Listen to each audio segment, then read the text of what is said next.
नमस्कार। आज के इस वीडियो में हम देखने वाले हैं एक्सेल के अंदर काउंट फॉर्मूला क्या होता है और कैसे काम करता है। तो काउंट फॉर्मूला क्या होता है, बेसिकली किसी भी सेल के अंदर काउंटिंग करने का काम करता है। कैलकुलेशन का जो कार्य है वो हमारा काउंट फॉर्मूला करता है। तो इसके लिए हमने यहाँ पे छोटे सा टेबल बना के रखा हुआ है। क्लियर?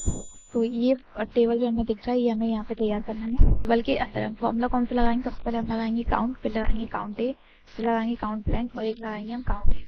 सबसे पहले हम देखेंगे यहाँ पे काउंट फॉर्मूला क्या करेंगे। इसके लिए हम फॉर्मूला लगाएंगे, लिखेंगे हम equal COUNT count bracket open. ठीक है, फिर जो हमारी टेबल है उसके रेंज को हम सिलेक्ट करेंगे। इनकी जो हमारा वर्किंग एरिया है उसको हमें सिलेक्ट करना है और फिर हमें ब्रैकेट क्लोज करके एंटर करना है। देखो काउंट फॉर्मूला ने क्या किया, काउंटिंग करके हमें दे दिया। इसमें आंसर हमें दिया है 7। अब 7 क्या होगा, तो वो पहले हम यहाँ पे कॉपी करके यहाँ रख लेते हैं एक बार। हमने यहाँ रखा, देखो यहाँ पे 7 इसने क्या काउंटिंग करके दिया मैं देखो। तो 1 2 3 4 5 6 7, यानी कि 7 सेल ऐसे हैं जिसके अंदर कैलकुलेशन के नंबर लिखा हुआ है। अगर हम यहाँ 4 लिख दे तो ये अब 8 कर दो। क्लियर? यानी काउंट फॉर्मूला ओनली काउंटिंग करेगा किसी चीज केवल कि आपका जो कंटेंट है, यानी कि नंबर कंटेंट, आप नंबर डाटा जो आपका लिखा हुआ है वो कितने सेलों में लिखा हुआ है। तो 8 सेल ऐसे हैं जिसके अंदर यहाँ पे नंबर्स लिखे हुए हैं। क्लियर? तो उसको काउंटिंग करेगा।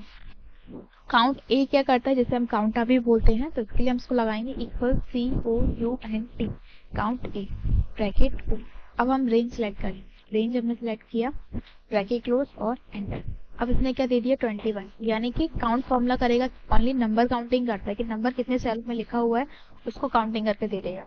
तो उसने 8 दे दिया। काउंट ए क्या करता है, नंबर के साथ साथ आपकी जो टेक्स्ट डाटा है उसको भी वो काउंट करता है। क्लियर? जैसे आप देख सकते हैं 21 दिया, नंबर और प्लस आपका जो टेक्स्ट है दोनों को आप जब कैलकुलेट करेंगे तो ये आपको यहाँ पे बता देगा कि कितने सेल यहाँ पे लिखे हुए हैं। इसके अलावा खाली सेल कितने हैं तो वो आपको बताएगा काउंट ब्लैंक ऑप्शन। इसके लिए हम यूज करेंगे इक्वल COUNT काउंट ब्लैंक। फिर हमें क्या करना है, रेंज सेलेक्ट करना है और ब्रैकेट क्लोज करने के बाद एंटर। तो ये इसने बता दिया 7, यानी कि 7 सेल ऐसे हैं जो भी ब्लैंक। क्लियर? हम यहाँ पे काउंटिंग करके भी देख सकते हैं 7 सेल हमारे पास ब्लैंक।